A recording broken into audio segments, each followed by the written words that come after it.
دا ابو ذر غفاری وای ما ته رسول الله ویلې چې کیف انت اذا كانت عليك امراء اے ابو ذر تابانه ودسی مشران راضی یومیتون الصلاة چې منځ وجنی او بل روایت کې دی یؤخرون الصلاة عن وقتها دا منځ په خپل ټیم باندې نه کوي بس سم به شرمولې دا منځ سار چې جامع ته ودرېږي په کوم و بچي به ودرېږي ته به سکول ډیوټي لذي او مازیګر مونږ چې کوي نو دی وخت یا به په باندې څلور باندې حیران نشو ته رب العالمین دلته بنور پرې وځي او مؤذن به سپیکر ته ودرېږي الله اکبر چې به وایي د الله نبی وایي داخله منځ وجني د منځ ورمیګ ماتي د منځ بلا ماتي منځ تبا کوي دا ابو ذر ډیر خیر سره صحابه ټول خیر ماشاء الله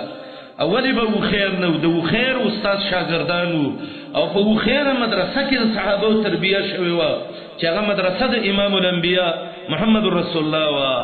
او خلک وای چې څنګه ګټه یې هغه څه کربوړي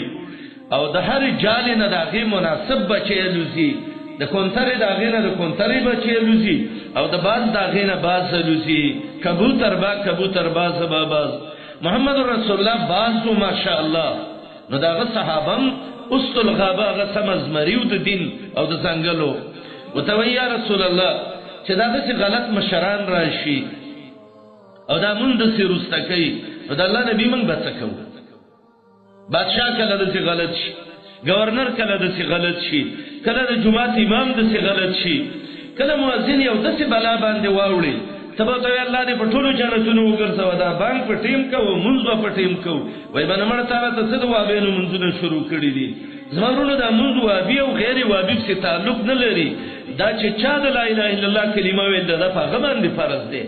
دا نه حنفي غواړي او نه شافعي غواړي او نه مالکی غواړي او نه بل غواړي بلکې چا چې لا اله الا الله ویل د نو دې سیمونز فرض دی په او دا مت شیطان د خلکو د غوګونو کې اوازونه یې خریدل وابینو آسان دي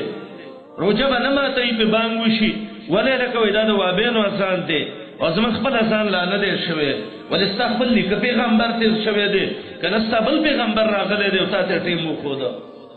ډیر احتیاطونه د مسایلو کوي ابو ذر غفاری نبی علیہ السلام ته وای چې غلط مشرانی او منځونه د څه وجنی او تباکئی او بیٹی میں کئی نو یا رسول الله فما تأمرونی ما ته څه حکم کې دا مشکل اکثر زمنګ دی مرګرو ته می یاره وای منځونه دغه کوي پس پیغمبر علیہ السلام ویلی دي د الله نبی ته وای صلی الصلاه لوقتها ته په خپل ټیم منځ کوا نو چې په خپل ټیم منځ وکما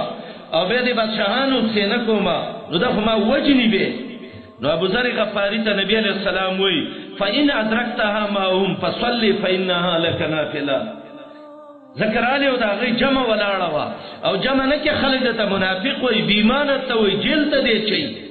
وای دا هو صبرګه غو د نفلی منشي یعنی شریعت دومره احتیاط کړي دي د منځ بارکه چې خیر دې دا نه وخت سنت لیمونځو کا وګوره منځ په خپل ټیم باندې کې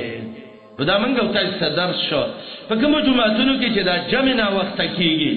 ډیر نه وخت نه د سلک ټیمي خیر دغه سمونس کوي چې قیام خیرات رکوع سجده د ټول برابرۍ او د نبی په طریقه باندې خسته مونږي او دا چې ورغه نیمه شپې ته ورسي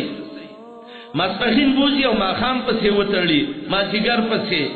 او منځونه به خګړ ورشي او د مازیګر مونږ یا د نور نه د سلک یو څو منټه د غي او یا رستي الله دې ماته سره ایمان کې ژوند راکړي الله دې موږ له پابندۍ توفیق راکړي چې په ټیم راځو ان شاء الله محمدي مستعد خیمه چې د محمد رسول الله د منځونو ډانچه کوا د الله د نبی منځ د سار په سټیمو د ماسپخین په سټیمو د مازیګر منځ په سټیمو او د ماخام او د مسخوتن منځ په سټیمو چې دا ډانچه موږ و پیژنو چې به نه چا پاتې غوښتلو ته نه د مولانا اجازه شته دي او نه د یو پیر نه او نه د یو بزرګ نه او نه د بل نه او نه د بل نه او فلله الحمد والمنه منګه به په دې طریقه نه خو چې پلاني بزرګ فرمایلی دي او پلاني سیب ویلي دي او پلاني حضرت د سکړی دي نه هو د زموږ سلام دی احترام او وقار ته خو زمونږه بزرګ زمونږه امام زمونږه پیر زمونږ رهبر زمن مشر زمن قائد او رهنما هغه سړی دی چې د ټولې دنیا د پیغمبرانو امامتي په بیت المقدس کې